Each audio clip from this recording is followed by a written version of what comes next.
Hello everyone, welcome back to my channel. So నేనైతే పండగ రోజు భక్షాలది షార్ట్ వీడియో పెట్టాను. సో దానికి ఫుల్గా లైక్స్ రావడం వల్ల నేను మళ్ళీ భక్షాలు చేయించి మళ్ళీ ఫుల్ వీడియో అయితే చేస్తున్నాను, చూడండి.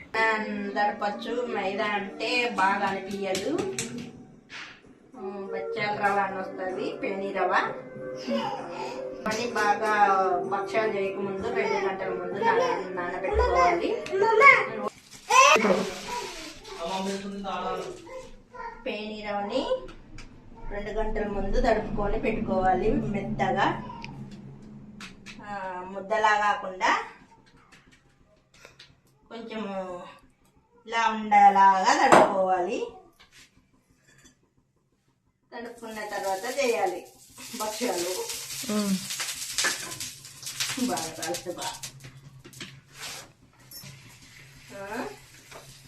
2 గంటల సేపు అంటే బాగా 2 గంటల సేపు పెట్టుకోవాలి. లేదంటే ఇంకా తొందర కావాలి అంటే కొన్ని గోరువెచ్చని నీళ్ళు వేసి తడిపి మెత్తగా చేసుకోవాలి. లేదంటే ఇంకా రవ్వ పగులుతుంది అనమాట, నూక విడివిడిగా అవుతుంది. మెత్తగా నానిందంటే భక్ష్యం బాగా వస్తుంది.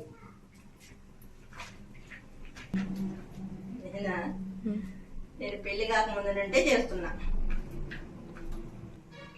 ఎవరు నేర్పించినారు? మా అమ్మ చేస్తుండేది, మా అమ్మని చూసి నేర్చుకున్నా.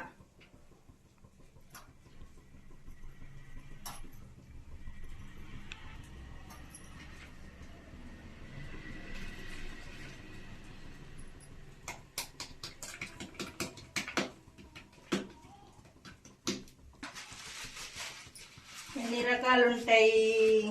కొబ్బరి భక్షాలు చేసుకోవచ్చు, ఇంకా ఏమో ఉందేమో,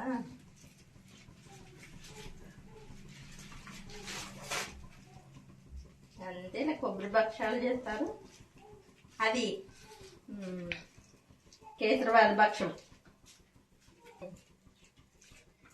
కేసరి చేసి ఇలా చేసుకుంటారు.